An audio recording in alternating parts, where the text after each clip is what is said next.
पहले हम देख लेते हैं एंड, देखते हैं सबसे पहले कि एंड कैसे बनेगा।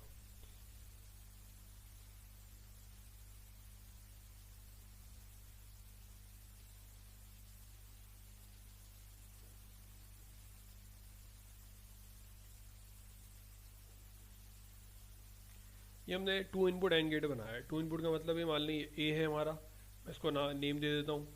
कमेंट में जाके मैंने नेम दे दिया इसको, ठीक है। ये हमारा बी है, इसको मैंने जो है वो पी का नाम दे दिया। और ये हमारा आउटपुट है, इसको मैं फॉर एग्जांपल वाई का नाम दे देता हूँ, ठीक है। ये हमारा बन गया एंड गेट। अब क्या होगा कि दोनों में से कोई एक इनपुट भी दोनों अगर इनपुट हाई होंगी तो आउटपुट हाई होगी, अदरवाइज आउटपुट हाई नहीं होनी चाहिए। ये हमने पढ़ा था अभी ना। तो मैं सबसे पहले F3 प्रेस कर रहा हूँ, ठीक है। F3 से भी आप सिमुलेशन ऑन कर सकते हैं। इसके अलावा दूसरे तरीके टूल्स में जाएं, सिमुलेशन पे क्लिक करें, देखिए शॉर्ट की भी दी हुई है F3। इसका मतलब आप इसको प्रेस करेंगे तो सिमुलेशन ऑन हो जाएगी। सिमुलेशन ऑन हो गई बट रन नहीं हुई है। रन करने के लिए आपको प्ले का बटन दबाना पड़ेगा। प्ले का बटन दबाया, रन हो गई, सप्लाई देखिए यहाँ तक आगे रुक गई है।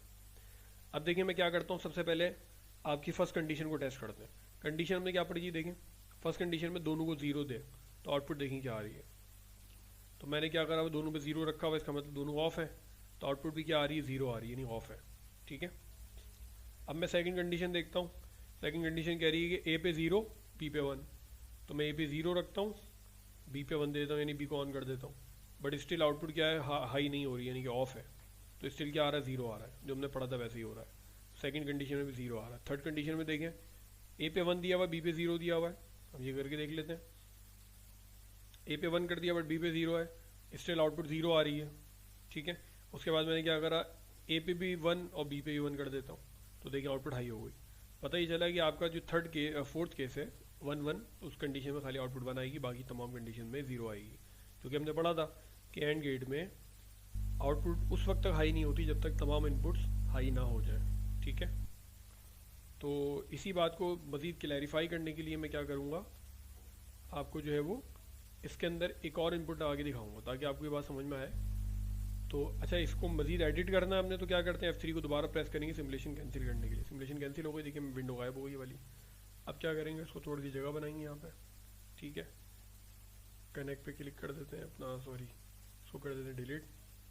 हमने यहाँ पे ले लिया है एक और मेक कॉन्टैक्ट। पहले वाले का एड्रेस I1 था, दूसरे का I2 था, तो अब क्या कर देंगे, I3 कर देंगे। ये याद रखें, मैंने एड्रेसिंग के बारे में आप लोगों को पहले बताया था। मैं हार्डवेयर इंटरफेसिंग में दोबारा ये चीज़ बहुत अच्छी तरह समझाऊंगा, लेकिन याद रखें जो एड्रेसिंग आप कर रहे हैं ये फिजिकल एड्रेसिंग है। इसका मतलब ये होता है कि आपके जो PLC है ना, उसके अंदर फिजिकली ये वाली इनपुट्स मौजूद है।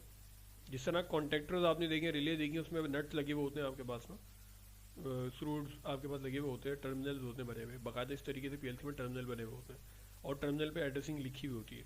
तो पता ही चला कि वो एड्रेसिंग जो होती है उसको हम इस्तेमाल कर रहे हैं ना, तो ज़रूरी है उसी इनपुट पे आपने स्विच लगाना है। वायर अप कैसे करते हैं ये चीज़ मैं आपको अच्छी तरह समझाऊंगा हार्डवेयर इंटरफेसिंग के वीक में, तो अभी उस चीज़ को बिल्कुल साइड पे रख दें, ठीक है। अभी सिर्फ लॉजिक डेवलपमेंट समझें कैसे होती है। लॉजिक डेवलपमेंट अच्छी होगी तो हार्डवेयर इंटरफेसिंग भी आपको समझ में आएगी, ठीक है।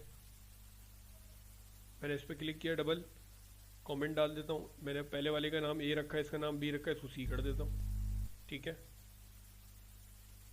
ओके कर दिया मैंने। अब क्या है, अब वही बात है कि जो मैंने अभी बताया था आपको कि जब तक तमाम इनपुट्स हाई नहीं होती तो आउटपुट क्या होगी, हाई नहीं होगी, ठीक है। ये बात याद रखिएगा। मैंने अगेन F3 प्रेस किया, सिमुलेशन विंडो आ गई, प्ले कर दिया, तो देखें I1 को ऑन कर दिया, सप्लाई यहाँ तक आ गई। I2 को ऑन कर दिया, सप्लाई यहाँ तक आ गई। बट जब तक I3 को भी प्रेस नहीं करूँगा सप्लाई आगे नहीं जाएगी। इसी तरीके से मैं अगर I1 I3 को ऑन कर दूँ तब भी सप्लाई आगे नहीं जा रही, मैं I2 I3 को ऑन कर दूँ तब भी सप्लाई आगे नहीं जा रही। पता ही चला कि तमाम का ऑन होना ज़रूरी है। एंड गेट में जितनी इनपुट्स होंगी तमाम इनपुट्स का हाई होना ज़रूरी है, तभी आउटपुट हाई होगी। देखिए मैंने जैसे ही तीनों का हाई किया आउटपुट हाई हो गई। किसी एक को भी मैं डी प्रेस करता हूँ तो देखिए सप्लाई यहाँ से कट ऑफ हो रही है। देखिए I3 को डी प्रेस किया, सप्लाई यहाँ से कट ऑफ हो गई। I2 को डी प्रेस किया, सप्लाई यहाँ से कट ऑफ हो गई। I1 को गया, सप्लाई यहाँ से कट ऑफ हो गई। अब इस बात को प्रैक्टिकली समझें, आप लोग वायरिंग को जानते हैं, इलेक्ट्रिकल इलेक्ट्रॉनिक्स से वाकिफ़ हैं। ये सीरीज़ लॉजिक है, इसको सीरीज़ लॉजिक कहते हैं। आप मुझे बताएं ना, आप सीरीज़ में 3 बल्ब लगा दें, अगर मैं कहूँ कि बल्ब नंबर 1 को मैं निकाल देता हूँ तो ऑटोमेटिकली बल्ब 2 और 3 भी क्या हो जाएंगे, ऑफ हो जाएंगे। क्यों?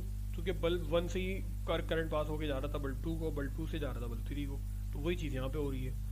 इसका मतलब ये हुआ कि अल्टीमेटली एक ही पाथ है करंट के पास, कोई दूसरा पैरेलल पाथ नहीं है जहाँ से करंट पास हो सके।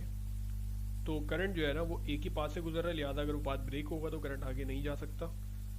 सो अल्टीमेटली तमाम इनपुट्स का हाई होना ज़रूरी है, तभी आउटपुट हाई होगी। तो मैंने आपको 2 input and 3 input and gate समझा दिया बहुत अच्छी तरीके से। ये चीज़ मेरे ख्याल में समझ में आ गई होगी, लेकिन इसमें कोई सवाल है तो पूछें, आप लोग अनम्यूट करके पूछ सकते हैं।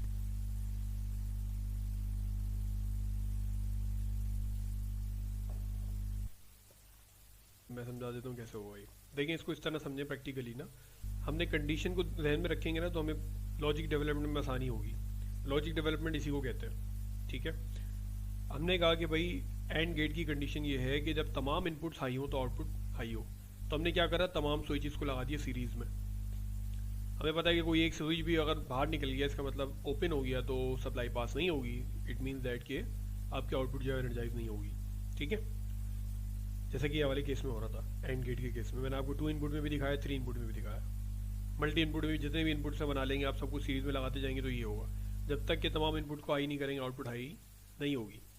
अब आ जाते हैं और लॉजिक की तरफ। और लॉजिक ये कह रही है, उसकी कंडीशन ये है कि अगर आपकी कोई एक इनपुट भी हाई हो जाए तो आउटपुट हाई हो जाए। तो ये कब पॉसिबल है, ये जब पॉसिबल है, ये देखिए अभी मैं आपको ये करके दिखाता हूँ ये कब पॉसिबल होगा।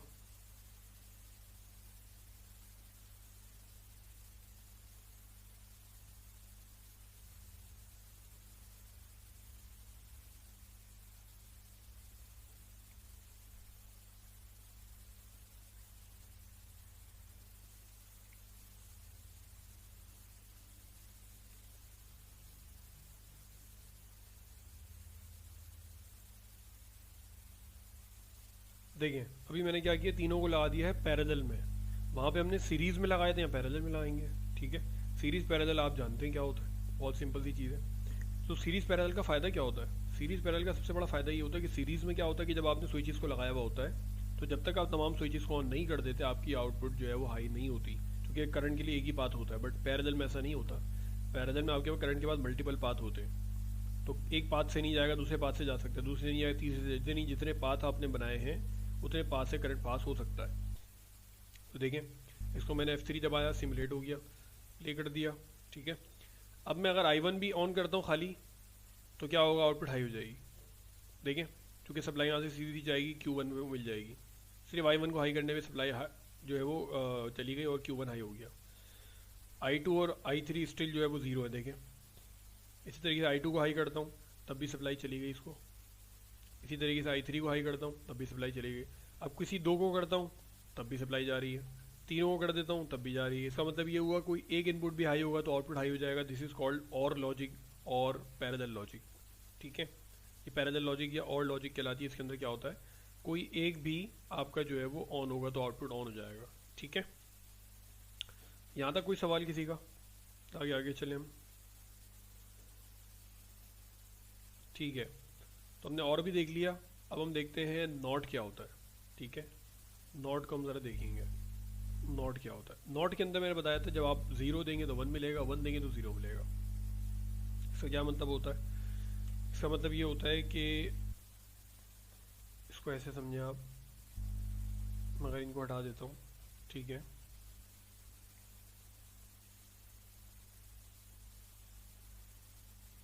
इसको और जो है वो आप सिंप्लीफाई कर लें।